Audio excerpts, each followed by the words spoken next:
The views, language, and candor expressed on this series are designed to provoke thought and conversation amongst adults. Some opinions and perspectives may be unsuitable for those who are emotionally weak. Viewer discretion is advised.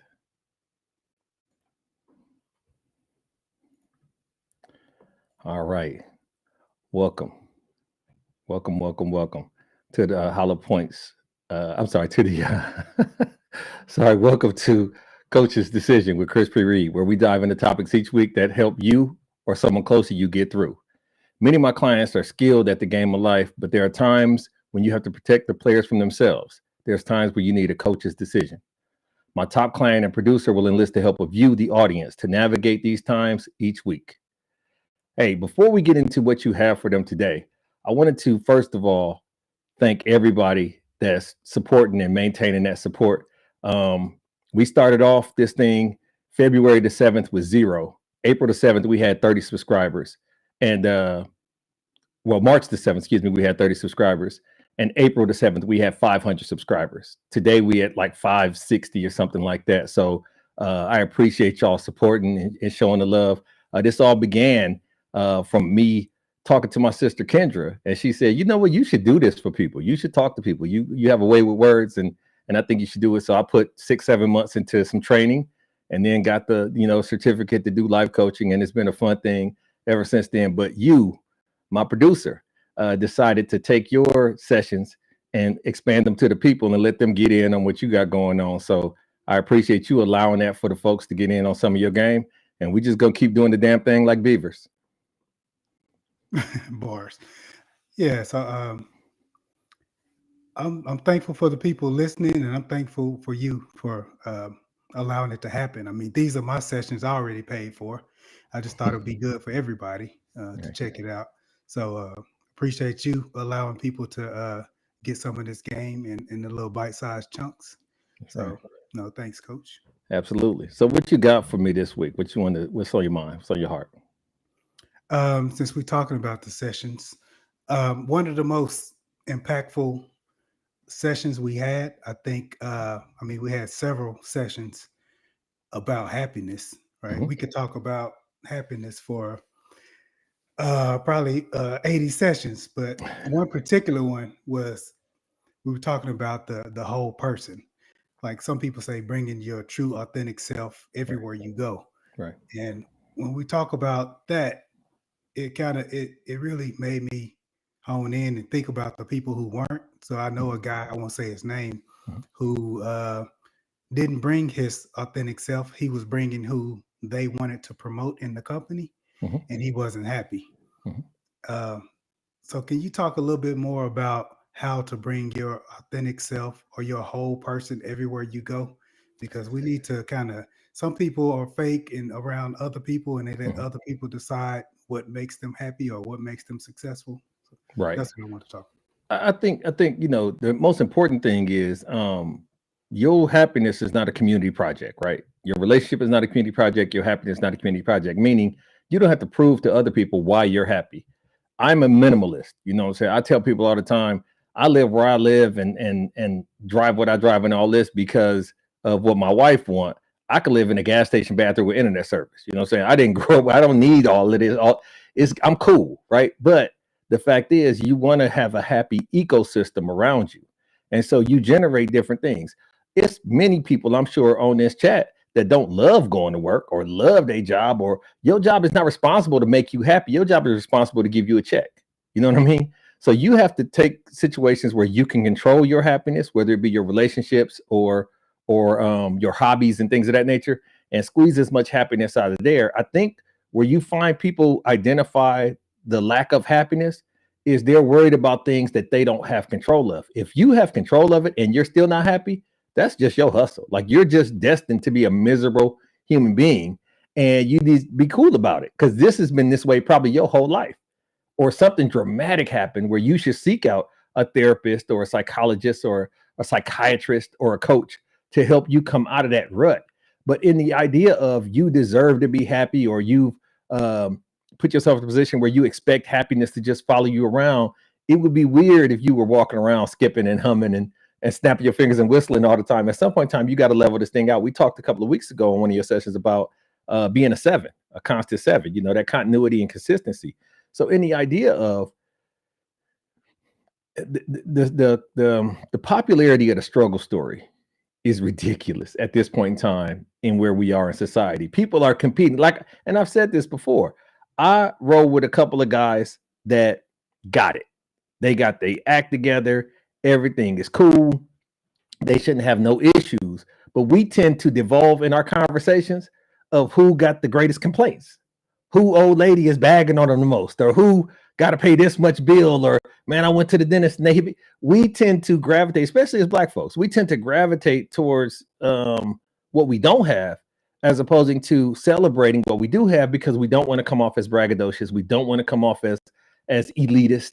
And so since the struggle is the baseline, we constantly playing the baseline, right? And I think that is what you see on people. But the fact that they keep showing up, all work is voluntary. Nobody is drafted. Nobody is slaved to come to a gig. Where the happiness lies is at Bank of America with this dude. Like Bank of America is very happy with him. He just got to reconcile a balance. Like you constantly talk about creating balance. There's a creation of balance that has to be had where you realize I'm going to give them what they deserve, what they've signed up for with my check, no less, no more. I'm going to make sure I accentuate the resources at my disposal and not try to make a spaceship out of Pinto parts. You know, me and my mom had a conversation a long time ago. They was bagging on her at her job, and you know, she's telling me they bringing her paying like 2 bad nurses. And I'm like, hey, you got to figure out what is the actual job and what they've equipped you with to do said job. And if they've ill-equipped you, fight back and say, hey, I know y'all said y'all wanted this, but that outcome can't occur with the resources you provided me. So we need to recalibrate. You had a reduction in staff a couple of years ago. And I say, hey, make sure the first conversation is, what is the new metric? I've lost 50% of my staff.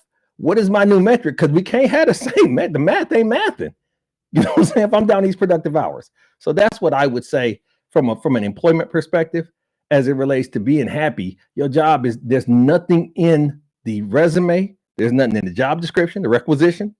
There's nothing from the recruiter. Nobody said you're going to be happy doing this, not even for the pastor. Speaking of for the pastor, let's talk a little bit about, it was a point you made, and you'll know how to say it better. And the thought was pretty much was, you define your own happiness. Don't let others define it for you. Don't do it for the likes. You define what's happy. Don't let people come to you and say, hey, I see what you're doing. You shouldn't be happy with that. Because people will try to do that if you let them. The one thing that if you've been doing this long enough, you realize people will spend your money, make assumptions on what you should do, how you should dress, how much you should weigh. If I was your size, I would be doing this. And if I had your looks, I would be. Everybody has interpretations of how you should do you, but it's not an emotional thing. They're just nosy and just giving, critiques because that's what's comfortable, right? In the idea of, I am fine with criticism that is constructive. And so when you think about your happiness, you have to absolutely create your own test, which you shouldn't fail a test that you created. If you're failing a test that you created, this is going beyond what we can provide in a session, right? It's just crazy. And so the concept is, you want to create a threshold and then meet that threshold. And life is a series of moments. It's a if you look at life in a simplistic form, it's a culmination of moments. You went left or you went right. You did this or you didn't do this. And you got to be able to stand on that. You got to be able to do your time if you do dirty. And you had to be able to bask in the glory and smell your own roses. Stop waiting for other people to bring you roses. You can go buy roses if you just want roses, right? But the fact is, we want validation of others. And we put a high mark of qualification of happiness on somebody else's interpretation of what should make us happy. It's a lot of times where you'll have people give you a gift and you'll say, I like this, but I would have never bought this for myself. Those times are cool. But if that's how you are all the time, where you're never doing anything for yourself and you're waiting on someone else to fulfill said happiness, plug in here, you're going to have a miserable life, because whenever somebody is guessing, they're having the opportunity to be wrong. That's what a guess is. A guess is just that. It's like gambling. It's a bad thing if you got a lot of guessing going on. So when I say you got to light your own pilot light, it's a situation where you don't have to explain what makes you happy. You know what I'm saying? As long as it's not illegal and immoral and getting you locked up, whatever makes you happy, if it's some kind of hub on the internet or some kind of whatever makes you happy that allows you to be a law-abiding, tax-paying citizen, I say lean into your natural inclinations. If hooping, if we used to, when I used to go hooping, it used to be old dudes out there hooping. I'm like, why is these dudes coming out? They doing all the stretching and got the liniment on and got the knee wrap, the elbow wrap, the wrist wrap. Like they wrapped up like mummies, but that shit made them happy. And who am I at a public park to infringe on this old man getting these shots off and running up and down getting this cardio? You have to be okay unapologetically making yourself happy. Okay, so in society, they define happiness for people and tell you what happiness should kind of look like. What should people do when they're considered the weirdo? We talked about this with the lonely topic. You got to pick a poison, man. You either want to be special or you want to be a normie. We talk about normies all the time, you and I. You know, at some point in time, if you a normie, lean in on that, be that. But don't try to toggle back and forth. That's going to make you dizzy. If you special, be special all the time. Be good with being you all the time. It's been plenty of times where you've been categorized as goofy or a provocateur. One educated gentleman called you a provocateur. And once we unraveled what that all encompassed, you was like, I'll allow it. I'll allow it. So the concept of what makes you happy might not make me happy. Just like people don't have the same hairstyles or the same type of women, you know, that they are attracted to. Stop trying to not be the tall blade of grass. It's okay to be the tall blade of grass. It's okay to be your own man, your own woman. But you have to navigate that and realize if you have the constitution to wear them. When you put them drawers on, you got to wear them, and you can't kind of half-ass it. And I think that's where people get messed up, is they present themselves aspirationally as one thing. And then when people start treating them like that, it becomes overwhelming because they ain't about that life. I'll give you a great example. We've had this conversation before. I want to get a promotion. I want to get a raise. I want to go back to school. I want to do all these things that I've had years to do because I'm in my 50s, right? And now all of a sudden I'm saying I want all these things. And then when you say why, then the response is because that's what people expect, or that's what's supposed to happen. It's one of them, we're not getting no younger, we might as well do this. That's not a great reason to get married. It's a song. Leave it as a song. That's art, right? Today's R&B, that's considered romantic. So when you romanticize your happiness, it has to start with you, and then it has to circle back around with you. Now, if it touches other people along the way, that's cool. No diddy. But it's a situation where you have to make sure that you start it and you end it. You know what I'm saying? It's kind of like playing spades. First card got to go here. Last card got to come to you.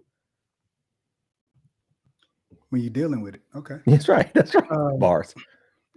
So Monique is asking or making a statement, but you're not living in a world with just you. Mm-hmm. There has to be consideration and some sort of balance. But the balance is derived by you. Meaning, if you allow for the world to dictate or navigate your actions and your movement, the world will send you off and you won't be prepared. You know whether you should be an astronaut.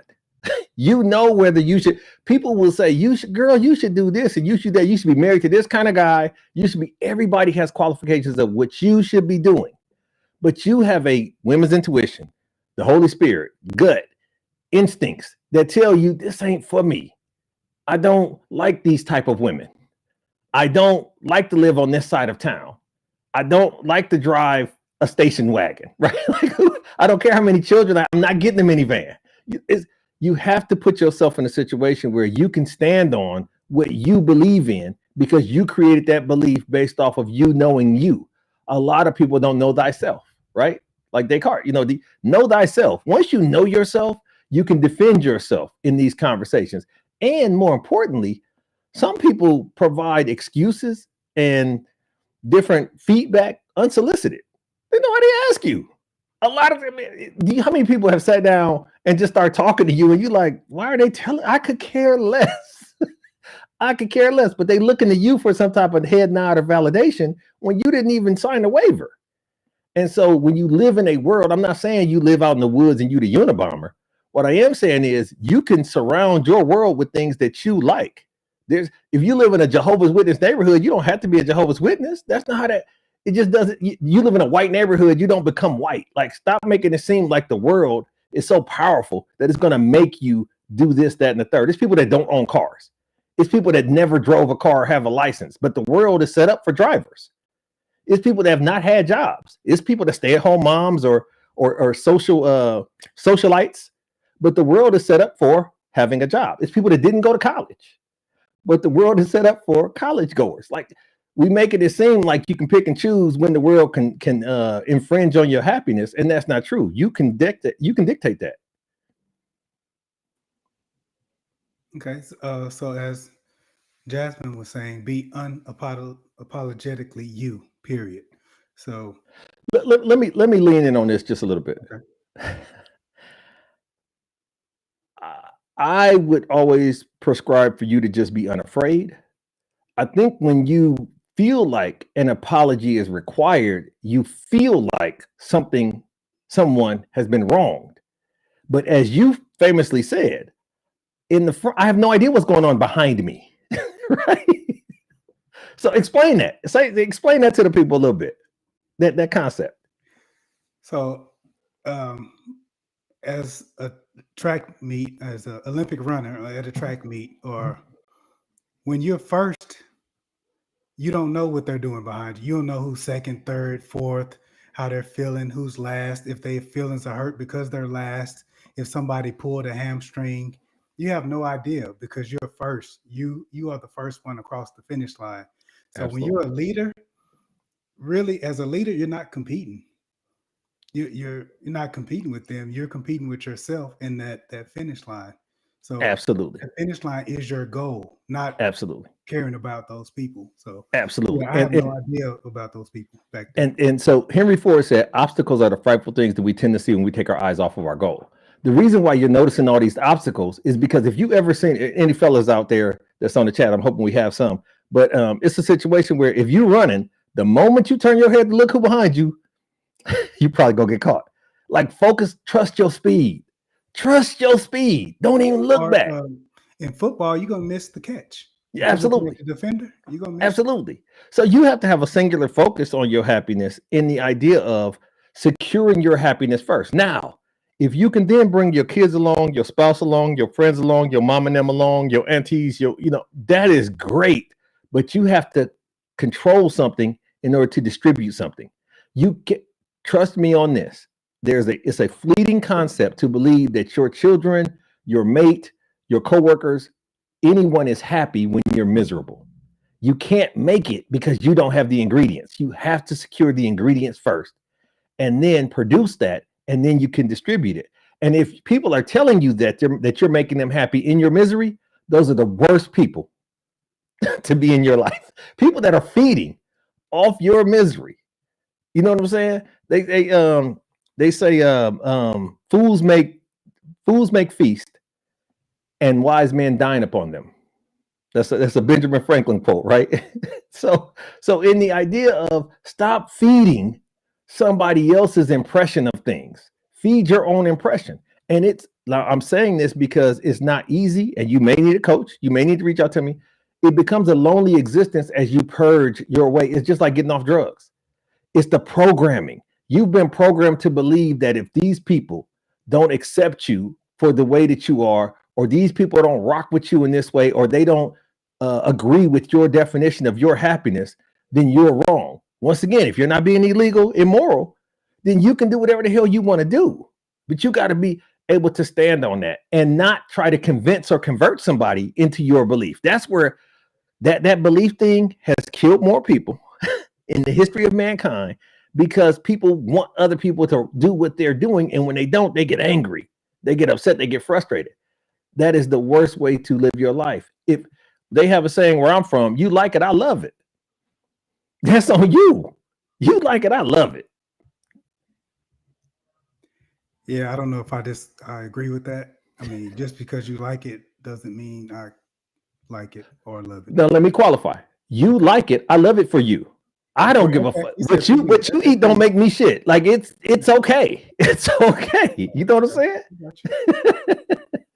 Yeah. So, what happiness looks like to Daniel is the Brazilian steakhouse. So here's the situation. It goes back to you putting your own mask on first. If he's what made me sad about that is if he ever ends up, knock on wood, he never has a bad experience at a Brazilian steakhouse. You know what I'm saying? We got a household of one and done. If we get bad service or something go wrong somewhere, man, we NCAA tournament that thing. We one and done with the whole franchise. And so obviously you got to be careful about extending your happiness to an establishment because she will shut that down in a heartbeat. But whenever you release that power to an outside entity, it's a situation where you've been programmed to believe that if I do what I'm supposed to do, then they're going to do this every single time. And that's just not the way life works. You know what I mean? You might not always get what you work for, but you're always going to work for what you get. Right? That's Frederick Douglass. You know what I'm saying? You got to work for what you get. And then sometimes when it don't show up, when it don't happen, you got to let it burn. You got to let it burn. You got to move on. And how long do you give it before you pivot? How long do you give it before you pivot? You can't let things drag you down. And that's just the nature of things. You know what I'm saying? But that's because of the programming. That's because of the program. We tend to think what we've been told over time, whether it be at church or in our communities or what we was told at school or things like that. It's just that's not the way it always works. And so you got to be able to forge your own path. Any billionaire will tell you that. Every billionaire will tell you that somebody told them you might not want to do this, you shouldn't do that, this isn't going to work, that's not going to work. Now, a lot of them are not happily married for 30, 40 years. You know what I'm saying? That kind of stuff. But the fact is, they pick their poison. Once again, they realize Bank of America loves me more than these ladies do. And that's my real love, right? That's my soulmate. Love language, right? That's right. Love language is deposits. Right. So Jessica had a couple of comments here. So take time to know yourself first. Okay. And then the next one is, if you're happy, it will produce happiness, period. Any comments on those? Yes. The good thing about time is it's fluid. And so it could take you 2 minutes, 2 days, 2 weeks, 2 hours, 2 years to know yourself. And I think where we reach the threshold of negativity is when you know yourself, but then you want to explain yourself. We're not children. We don't have to explain it. You know what I'm saying? You don't have to explain yourself to nobody. When you find yourself in conversations where you're qualifying and explaining your thoughts, actions, abilities, and ideas, these aren't the people that are fulfilling your happiness. They're draining you. These are energy vampires. There's a book called The Energy Bus. Check it out on Amazon. It's real cheap. Energy vampires exist. And these people exist in your life and drain the hell out of your energy. You have to purge yourself of those individuals. Somebody that's always got an issue. It's all when you see them on a caller ID, you know that there's a 70% chance something has gone wrong and they need you to do something. You know what I'm saying? They need an action from you. It's not just a ear. It's not just a kind word or a prayer warrior situation. They actively need you to help them because the IRS done caught up to them or something that happened in this regard where you like, golly, it's always something with you. It's always something because they are the architects of their own misery. Most of the time, it's some loan that they want from you that they can't possibly repay. Right. Absolutely. So Jessica also says it's okay to make yourself happy without thinking about others. I think that goes back to I can't see what's behind me. Absolutely. Yeah. When you realize that, and sometimes it's written affirmations, things you write down and you say, this is my destination and damn it, I'm going to make it. Hook or crook, hell or high water, I'm going to make it. And every day you inch towards that destination, what you'll realize is those distractions, those tired moments, those things tend to dissipate more and more because you become more focused and more energized by the progress that you've made towards what you said you wanted to do. The problem is when you're doing it for someone else or you're absolutely lying to yourself. That's why you need the accountability buddy. That's why you need a coach. That's why you need somebody to be like, you sure this what you want? Why? Where did this come from? You know what I'm saying? Yeah. So I want to pivot to, I guess, activities. So how do you kind of police yourself? I think it was an activity we were saying, picture talking to your younger self. Absolutely. Was one way. Absolutely. So I like to do it both ways. I like to talk to yourself 10 years ago and tell yourself where you are now and see if your younger self will be disappointed or actually proud of how you've been able to do what you do and become who you are, despite all of the obstacles and all the other things, the bad investments emotionally, financially that you've made over the last 10 years.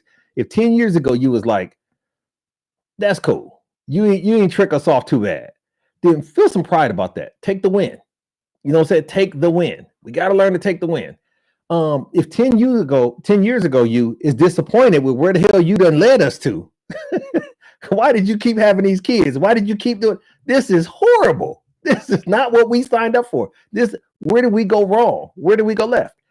Be honest with yourself with 10 years ago you and explain, and then promise 10 years ago you that 10 years from now you will have a way better conversation with the current you. So project yourself out to, when I have my conversation with myself again 10 years from now, this is what I'm going to say. And there will be no excuses. There may be reasons, but there won't be excuses. A lot of times we create excuses and qualifications, and we start blaming and cascading our opportunities on the other people, or we invest in the wrong. Invest in you. You're the best business if you about that business.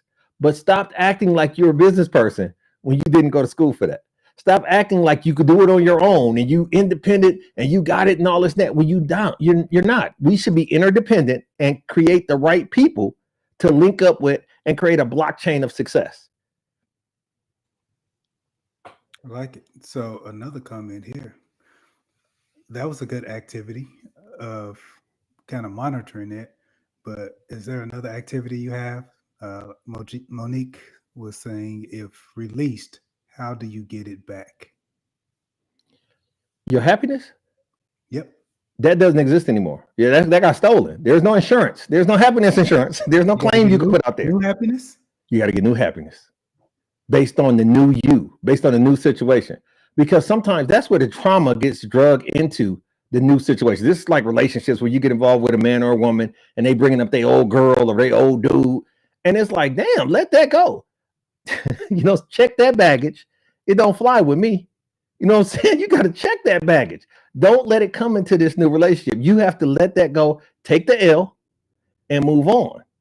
And that's the thing that we have to come to terms with grief, the 12 stages of grief. You have to have a funeral for the person that you thought you were supposed to be. You grew up thinking you was going to be in the league, or you was going to tour the world, or you was going to this, that, then you got pregnant, or you had to get a job to help out with the bills or whatever. Let that person die. Let them go. You can grieve them, but then that's what happens when people die. We have to move on. Life is about the living.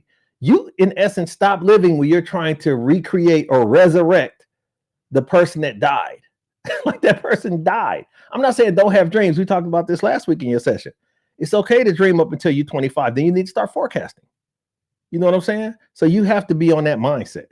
But it's programming. This is how they make money off you. This is how they make you feel less than and bad about yourself, because they programmed you to believe that you have to be like other people. You have to fit into the complex that is your neighborhood, your workforce, your society. But the fact is, all you have to do is go do your time, get what you're getting out of the equation, and then come and do what's best for you. That's every time, all the time. Can we talk a little bit about your circle? Jessica says, sometimes you have to disconnect from people that you care about, friends and family, in order to grow. So we did a conversation, and I would recommend you go back and see which session it was, and it was on reciprocity. And reciprocity means same time. I don't know you, man. Same time. If you getting what you giving, never disconnect from that. even if it's bullshit, even if it's foolish. If you give it some people love drama. Let's just keep it real. Some people love drama. They love to go out there and check and see. They love to see people fall. You know, they think that's funny. You got to be around people that accentuate who you are. Don't try to not be who you are. Lean into who you are and encompass yourself with people that are like-minded, like-spirited. The fact is when you're being fake, you started off with this.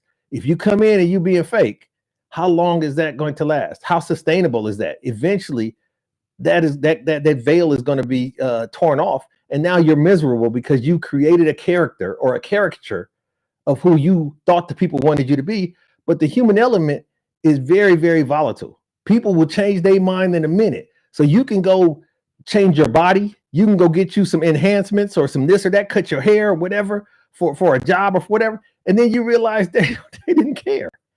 They didn't care because you didn't communicate up front. Why am I doing this? You just assumed that's what these folks wanted. But if you're with someone who's telling you that they want something that's not you, they're telling you they want something that's not you. Carlos said, your guy Carlos that you introduced me to, said that he don't talk to women that don't like him first. That's half the battle. You know what I'm saying? If you like him, then he realizes he don't have to chase. He don't have to do all this extra. There's no impression that has to occur. You've already liked him. I think that's a very Southern dynamic, a Sadie Hawkins type of approach to the situation. But I understand his mentality in that regard. Yeah, Carlos Miller, the comedian, if y'all want to check him out. So what about pumping yourself up? Daniel says his 39-year-old self would say, "You still a beast in spades." As long as you ain't lying. You know the truth. You know your record. Do you have the notebooks? You know what I'm saying? So once again, it starts with being candid and being honest and unprogramming yourself from what you previously believed. I would question everything. I'm going to go through an exercise with you when you're ready, and it'll be real quick. And it's about programming. And so, and it's a visual. I'll put the visual on the screen and we'll go through it, because I believe that sometimes you're programmed so much by what everybody else is doing that it becomes a shock, and it's a traumatic experience when you have to deprogram yourself and realize this is not what I thought it was. It's a bias. It's not even an unconscious bias. It's a proliferated bias that you've allowed for yourself to succumb to. Okay. Can you go a little deeper on reason and excuses? Everything Parti said is there a thin line between the reason and the excuse. Absolutely. It's a thin line between love and hate and lies and truths. The best lies have a little bit of truth woven into them. So any idea of a reason, it's where you know in your heart and soul, if I tell you this is exactly why it didn't happen, we can go 2 or 3 layers to show you that it wasn't supposed to happen. Let me give you a classic example. I was late to something that was important. Okay. Now, a reason is, hey, I was on the way. There was a chemical spill on the highway. I left 2 hours before I was supposed to. I had a new oil change, a set of clothes, an extra set of clothes in the back seat. You know what I'm saying? It's called force majeure in contract language. Act of God. It was an act of God. There was a reason why I didn't make it on time to something that was important to you. An excuse is, man, my alarm, my phone didn't. I set my phone to PM instead of AM. You know, that kind of stuff. Those are excuses. They're excuses. And as my coach Lawless used to say, excuses are like assholes. Everyone has one and they all stink. So, you know what I'm saying? You can tell a reason. If you have children, especially, you could tell a reason from an excuse just like that. What about those who eat? Never mind. Jessica says it takes a network to be successful. It's about who you know and then what skills you have. I disagree. And so let me explain why I disagree. Because I believe that success is an internal journey, kind of like spirituality. I can be a successful Christian without a network of Christians. Does anybody disagree with that? I got time. Let me know. Not yet. Okay, cool. All right, let's move on. And then the second part that she said, it's about who you know. That's not true. It's about who knows you. Because I know Beyonce and Barack Obama. don't do me a damn good at Bank of America. I need for them to know me to put me on. It's not about who you know. It's about who of influence knows you. I need God to know me. I need my clients to know me. Me knowing all the coolest clients doesn't mean anything if they don't know me. So the activation period is once you have exposure to people to where they know you, like you're doing with this channel. Like my Aunt May used to say, they know me. You know what I'm saying? So we did go a little bit over, but I wanted to make sure we got to all of the questions in the chat, make sure everyone got their questions or comments addressed, because I think happiness is a big thing. So if one thing can make a person happy, I wanted to make sure we got to it. But it's not going to be a singular. That's the thing. We're complex individuals. Human beings are the most adaptive creatures. This is why we're the apex on the planet, because of our adaptation. And so in the idea of, as much as we're adaptive, our nuances change. What was your favorite song 10 years ago is still a well-written, well-performed, well-produced, well-engineered song. It's not your favorite. That's just, and don't beat yourself over that. You know, don't beat yourself up. You move on. Things change. That's why you have to readjust and reevaluate relationships constantly. You know what I mean? Because things, if you the same as Muhammad Ali said, if I see the world the same when I was 50 as I did when I was 30, I just wasted 20 years. So in the idea of, you know, trying to keep it the same or keep it status quo, I think that you do yourself a disservice if you're on that. But once again, I believe that we've been programmed to fit into society as opposed to be special and be excitable and be individualistic and make your light shine. Jessica did disagree with you. Why? I got time.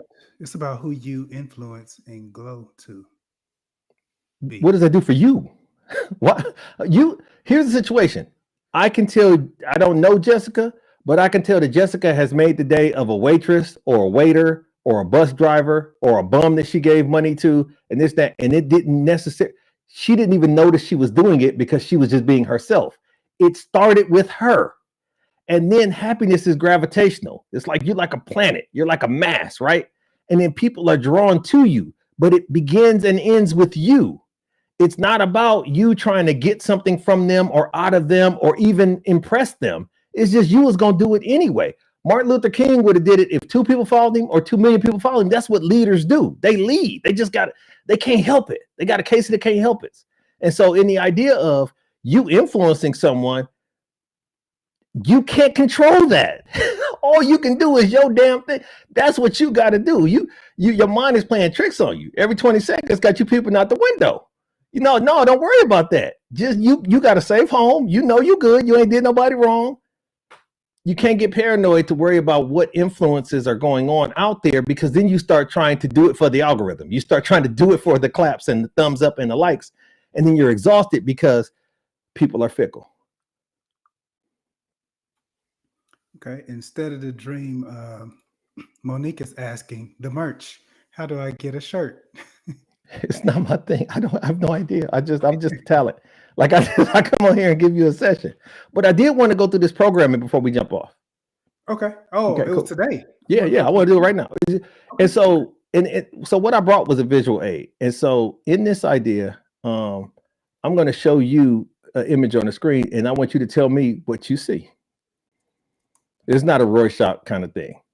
Okay. Smooth operator. Okay. What's her name? Sade. Okay. Her name is Helen Falasade Adu. Mm-hmm. This is Sade. Sade is the group's name. But so many people was calling her Sade that she just took it as a stage name eventually after about 7 years. Okay. She allowed for other people to change her actual name. Her name is Helen. She went by Helen. They call her Helen. All of that. The group is called Sade. No idea. No idea, because we've been programmed, because nobody went against it. She didn't even go against it at some point. Like, fuck, just, damn, okay, I'm just going to be Sade, right? Like, so everybody's saying it. Instead of me standing up for myself and what my parents named me, I'm just going to be that. Now, I'm not saying it didn't work out. I'm not saying it might have been more convenient, But what I am saying is that's what happened in this regard. And till she dies, I didn't know the group was named Sade until recently when I was doing some research. It's the group, right? Okay. Now we're gonna go to the next one. Do you know who this is? I have no idea. Okay, cool. Does anybody in the chat know who it is? It'll take a sec for it Okay, to that's pop cool. up, but I'm sure they probably do. If I really had to guess with a gun to my head, I'll say Busta Rhymes. That's funny. That's very, very amusing. So I don't know if you remember this video. It's called Virtual Insanity, but this is Jamiroquai, right? Okay. You remember Jamiroquai? Does that sound familiar? I heard. Okay, cool. Because you're a music guy, so I try to meet you where you are and talk to you in your language. You know, that's the best coaching. Yeah. But the reality of it is, his name is Jason J.K. This is Jamiroquai. The group is called Jamiroquai, and he always corrects people when they call him Jamiroquai. He does not allow for that shit. He is not Sade. You know what I'm saying? He is not Sade. And so, once again, we hear something or we believe something, and we don't check it. We don't, go behind it. We just allow for ourselves to be programmed into things, right? And unfortunately, if we just allow for that, we can end up changing our whole legal name. You know what I'm saying? We end up going by a stage name, and you don't want to go by a stage name in life, right? And that's just, the way it is. Do you know who this is? You might not, because you're a little older and I got this from a younger thing. I'm gonna get him a sec to respond. That's cool. If I have to guess, and I will be wrong. Okay. Pretty Ricky? It is. It is Pretty Ricky. But I know that's the root name. You didn't get me with this one. It is Pretty Ricky. And so obviously you can't call any one of them individually Ricky. Like, that's not how this works. Or Pretty. Right. Exactly. So I'm just using music as a fulcrum for you and I to connect in this regard. You know who this is, right? Too. I have no idea. Bow Wow and Lil Romeo? That's funny. That's very, very funny.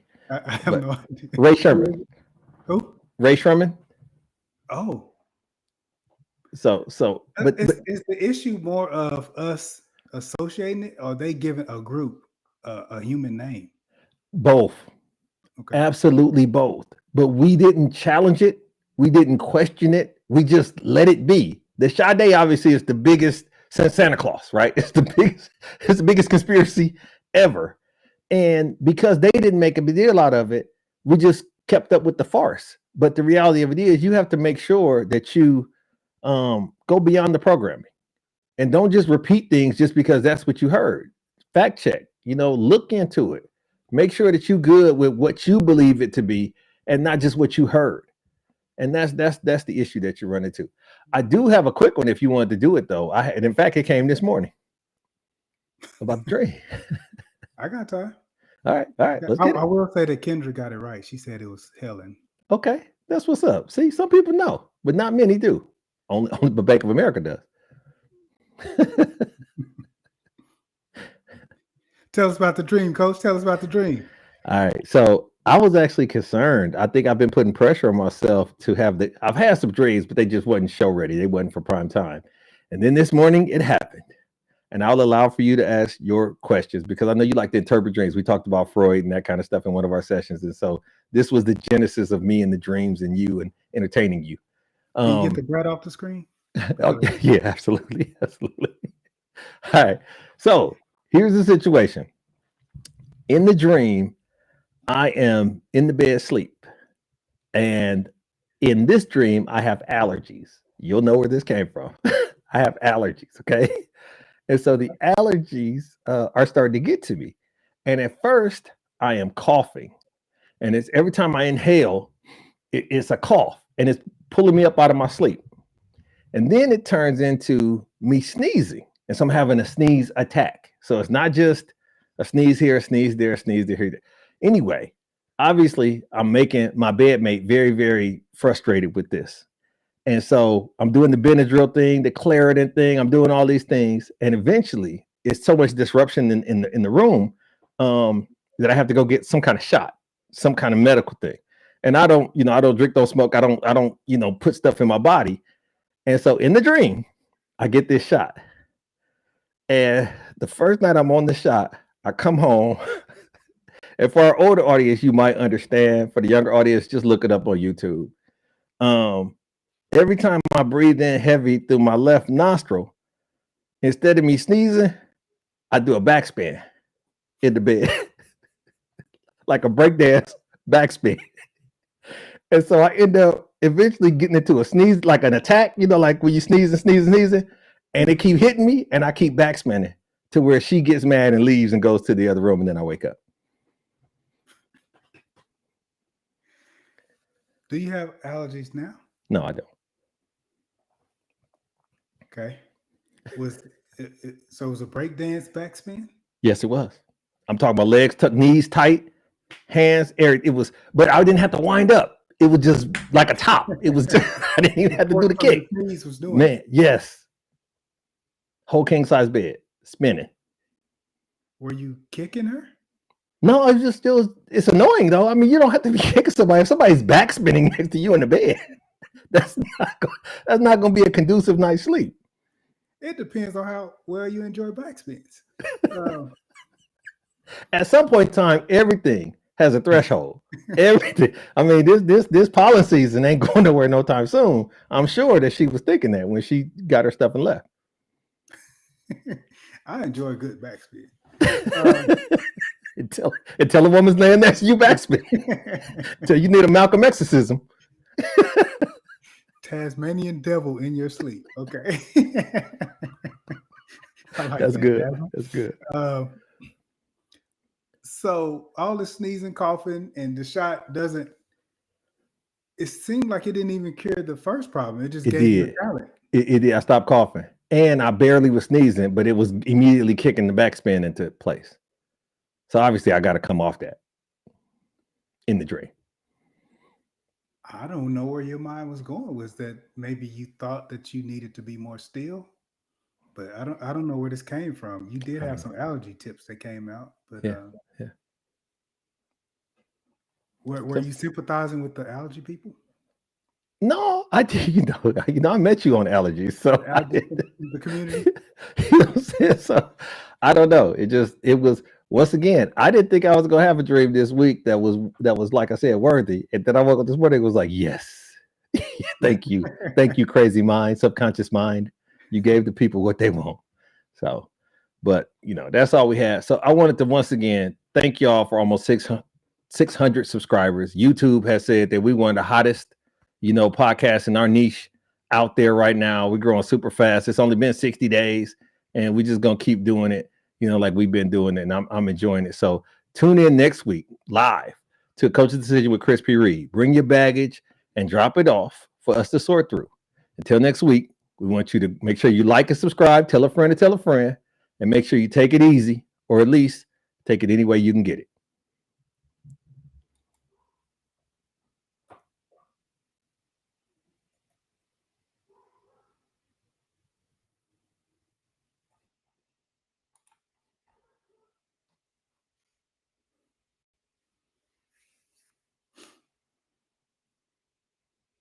I'm talking to shit.